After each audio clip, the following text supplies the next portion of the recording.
Welcome back to the Inside Job podcast with Philip Cox. I am loving this little project and going on this journey with you guys. I'm loving hearing the feedback. I'm loving hearing how you guys are finding it and feeling about it and all of those amazing things.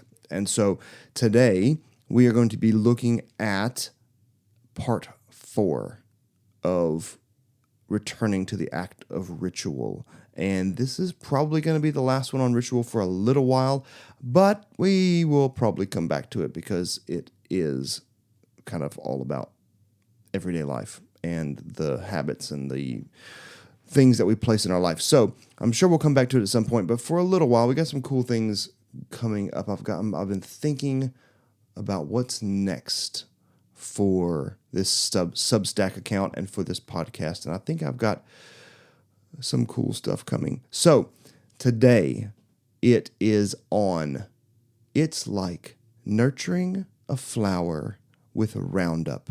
That is the title of this post. It's like nurturing a flower with a Roundup. Very counterintuitive, very not doing the thing that you ultimately, we have a lot of things that we do that actually doesn't bring us, the activity we're doing doesn't actually bring us the thing that we ultimately want, and yet we keep doing it anyway. And so that's where this title comes from. It's like nurturing a flower with Roundup. And that comes from my lovely wife, Suze, who we were in the car. This post is all about the act of being a parent and the feelings about being a parent. Not so much parenting as in like giving advice about parenting, but what it feels like to be a parent and the hopes and the joys and the difficulties of trying to shape and mold these little ones' lives, and at the same time wanting them to experience freedom and joy and all that life has to offer them and what all is coming at them, which there's going to be difficulty and struggle and wrestling with things and tears, and you want to allow all that, but at the same time you want to kind of protect them from that, but you can't, and all of those things. And then the ways that we respond, which are just to things that they do that we don't like, and that's like nurturing a flower with Roundup. And so that is what this post is all about. And so Suze, when I was trying to think of a title of this post, she reminded me of a conversation we had in the car where I'd used that phrase. It's like nurturing a flower with Roundup. And I said, perfect. And so that is the title of this post. Returning to the act of ritual, part 4. It's like nurturing a flower with Roundup. A few years back, there was this little thing called COVID. Maybe you remember? It made some headlines. Well, during that season, like all families, we found ourselves at home, together, at home, together, a lot. Kids did school from home. I worked and studied from home. We played at home. We went for walks at home. Just around the living room, lap after lap. Thankfully, we did have a little bit of a backyard at the time, and it had a cubby house and a little swing set, and man, did those swings see some action during that year or so. Well, one day I was working in my study doing some profound thing, I'm sure, but my daughter, Aria, who's so lovely and is now 11 years old, but she was 7 at this time, she came in to talk. And I try my best to make a point to be really interruptible. And that's actually one thing that I hope that when my kids talk to their therapist about me in years to come, they say, well, he did let us interrupt him when he was working. I hope they can at least say that. So I try to be very interruptible to my kids. It's a good practice to be interruptible. But I was in the middle of that practice and was thinking a lot about that, so I put my arm around her, stopped my profound things, and we started to talk about her day. And at one point I asked her, where did you see Jesus today? Now, this question, I've got a little footnote here, and it says this question comes directly from the work of Lacey Finn Borgo. And if you don't know her work, you should know her work. You could know her work, and I would highly recommend that you know her work. She does amazing work on spiritual direction and spiritual formation in the lives of children, and it's really fantastic, and I would highly recommend it. So I asked her this profound question: where did you see Jesus today? And without so much of giving it a second thought, she said, "Oh, well, he was with me on the swings." "The swings?" I asked, and of course, I had to know more. And she answered, "Well, Porter, her then 6-year-old brother, was being mean to me while I was swinging, and so I asked Jesus to help me." "Wow," I responded, now very curious, and so I asked, and did Porter stop?" "No," she said, "but it was okay because Jesus was still there with me, and so I wasn't sad anymore." At that moment, I found myself wondering why I didn't spend all of my time with her. I can still get so distracted and concerned with all my deeply profound things that I forget that kids are deeply profound, and in their own innocent and beautiful way, they're wise. Jesus seems to agree with this thought. On several occasions in the Gospels, Jesus points to little children as being the gateway into the kingdom of God. Why does Jesus point to little children? Children by nature are rowdy and messy and unorthodox. They take silly risks and make mistakes. They paint and dance and sing as if no one is going to judge them. They live with their hearts wide open. They're even willing to interrupt Jesus' sermons so they can jump up in his arms. And you can read that in Mark chapter 10. Now, to us in 2024, this makes Jesus really endearing. "Oh, look at that. The King of Kings he's good with kids." But in the first century, their reaction would have been way different. Children had no rights. They were of little importance and were best kept quiet and out of sight. Kids in the first century were of the lowest status, and some children, especially girls, could be abandoned by the city gate with no repercussions for their parents if their family just simply decided they didn't want them or didn't need them anymore. In the Greco-Roman world, children were largely seen as useless. And this is precisely why Jesus points to them, and it's shocking to his followers. Jesus is always overturning the world's systems of power and violence and injustice to reveal what God's character is actually like. It seems that in God's eyes, it's the powerless, the weak, the vulnerable, and the easily ignored who have the advantage when it comes to entering God's kingdom. And children have all of these things in spades.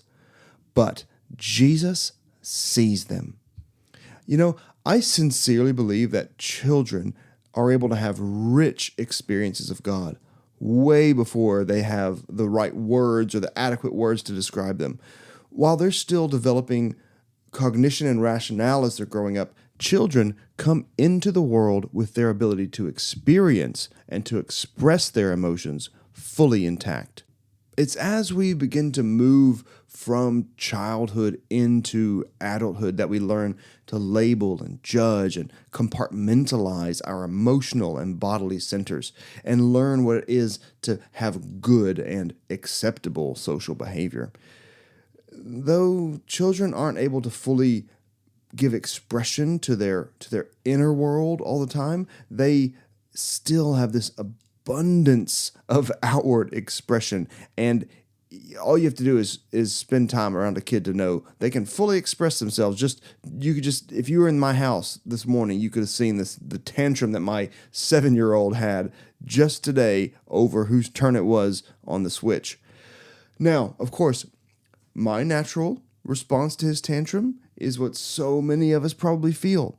I got frustrated and I got angry, and basically I threw a tantrum about him throwing a tantrum.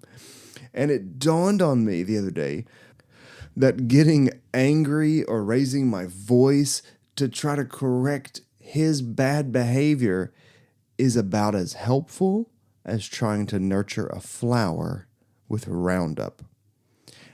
And still, there I went.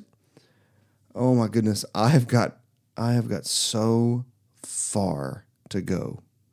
How frustrating. But in reality, even our kids' disruptive and negative behaviors are invitations from them. And this is what we've learned all about this from this whole ritual series, all these frustrations, all these difficulties, everything that's right in front of us. What is it? It's an invitation. Of course it is. Wonderful. This wonderful invitation. These invitations are what Lacey Bourgeau calls kids bidding for connection. In other words, they're reaching out for us to reach back to them. And when we do so, we are giving them a picture of life that is safe and a picture of God that is compassionate and caring. And you know what? Thankfully, there is lots and lots of grace all around when we get it wrong. When we screw it up, there's lots of grace for us there. Thank goodness, for me at least.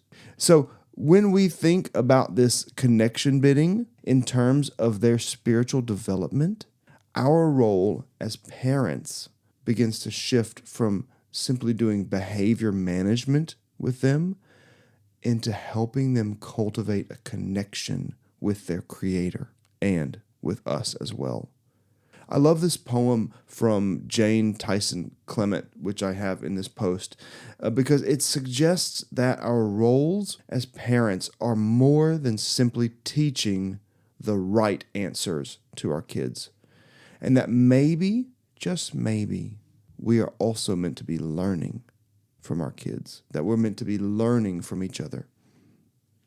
And so I've got this beautiful poem that simply says, "Child, though I'm meant to teach you much, what is it in the end, except that together we are meant to be children of the same Father? And I must unlearn all the adult structure and the cumbering years, and you must teach me to look at the earth and the heavens with your fresh wonder."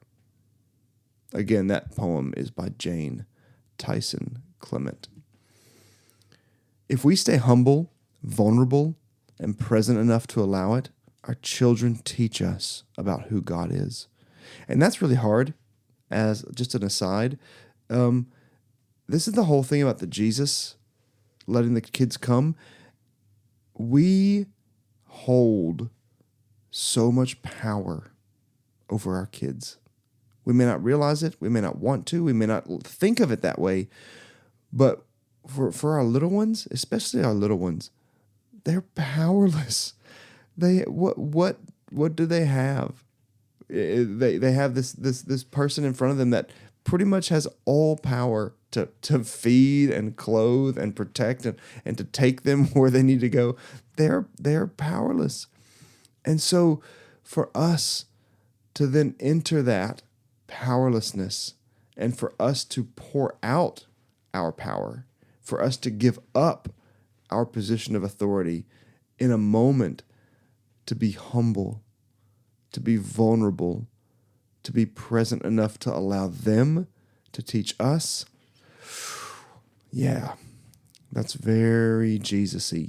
That's getting really Jesus-y in our parenting. And I think that there's a great invitation in that.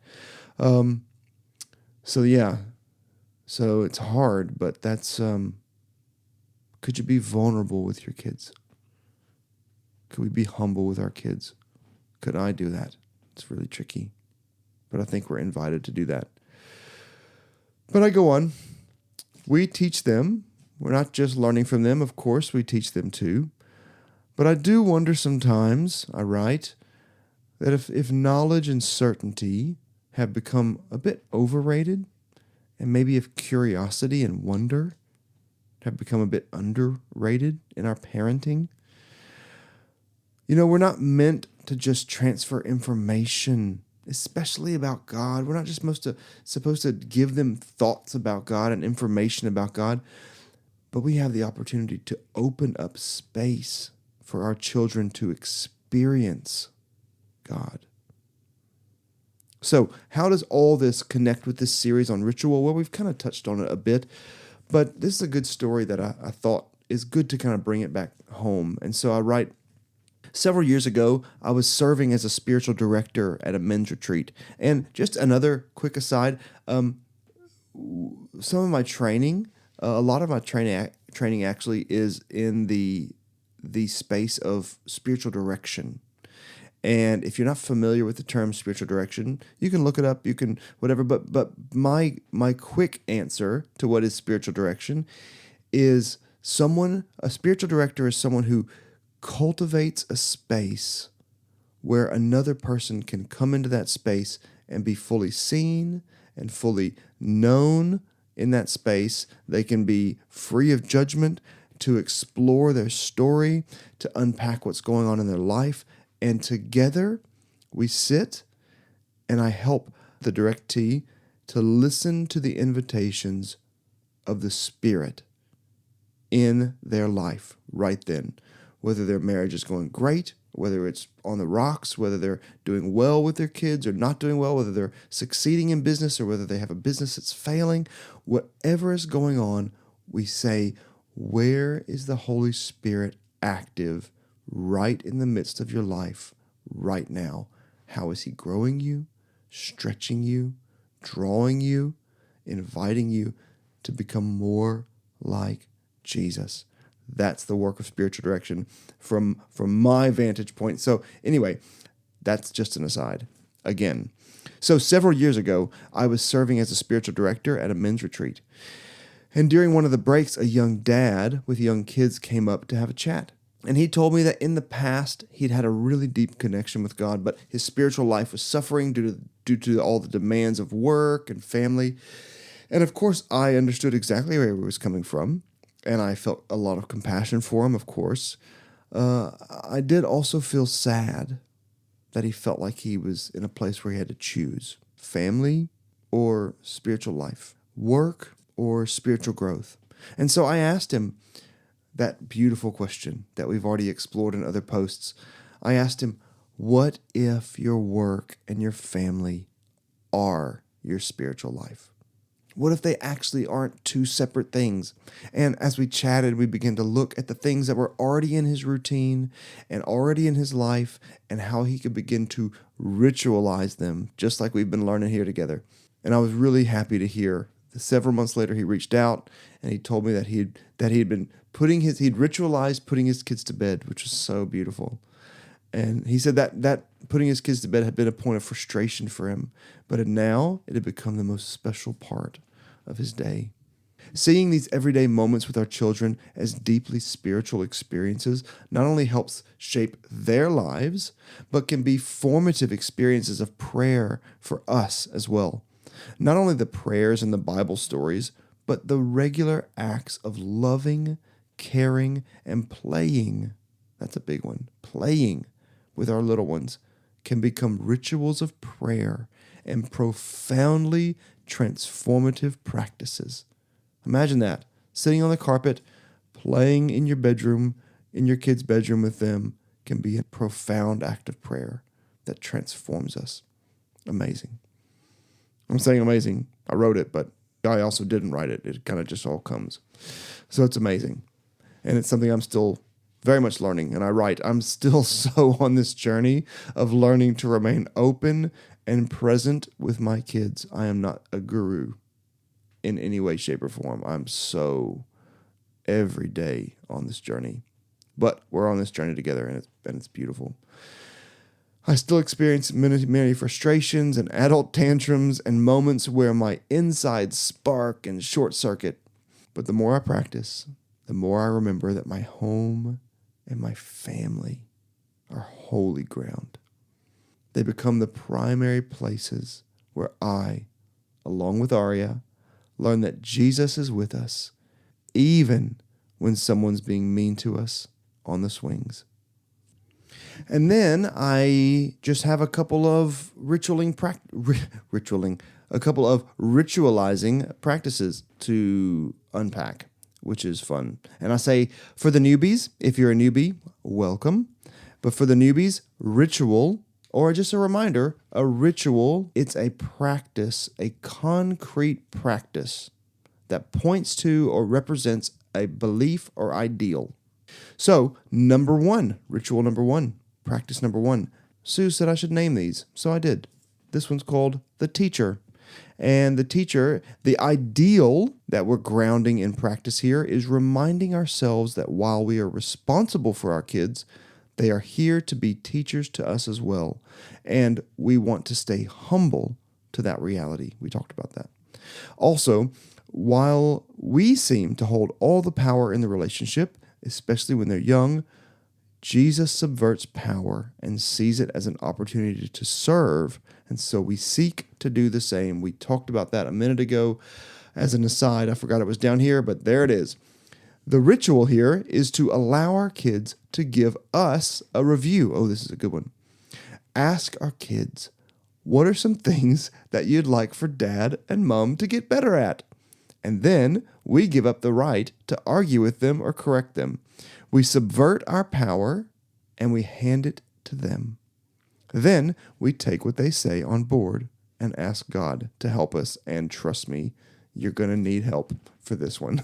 And so the prayer for this practice is, Lord, may I see these kids the way that you see them, as a gateway into your kingdom. Help me stay humble and teachable, even when it's hard. And then number 2 is called the mirror. Oh, this is a good one. Man, this is a good one. And it says, so often the thing I get mad at my kids about is something that I don't like inside of myself. Isn't it true? Oh, man. The stuff I see in them is really stuff that I don't like in me. Oh, our partners and our kids really are the best mirrors for our souls. And I had a friend just the other day. He read this and he liked the word mirror, but he said they're echoes more than mirrors. And I thought that's pretty good. I like that. We should give him a shout out. James, thanks. James Ferguson. So the ideal here is that we're going to follow Jesus' words from Matthew 7, verses 3 to 5, where he invites us to take the plank, the telephone pole, so to speak, out of our own eye before adjusting the dust and taking out this dust that's in our friend's eye. So the ritual we're going to do here is don't give your kids a punishment or a consequence for something that you have also, I'm laughing because this is so good. Don't give your kids a punishment or a consequence for something that you've also done that day. I started this maybe, a couple years ago, and it bites me on the butt every time I remember to practice this, because almost always, whatever they're doing, they learned it from me. And so I've probably also done it that day. So the ritual, don't give your kids a punishment or a consequence for something that you've also done that day. Instead, sit with them and be honest with your struggle with whatever that thing was. Ask Jesus to help you both to work through it together. This helps them do a few things. It helps them see that you also make mistakes. And it gives them a beautiful example of honesty, vulnerability, and it teaches them how to ask for forgiveness. And so a prayer for this ritual is, Jesus, and this is a prayer that you can pray with your kids. Jesus, we both messed this one up today. Can you help us to learn from this and encourage each other in this so we can look more like you?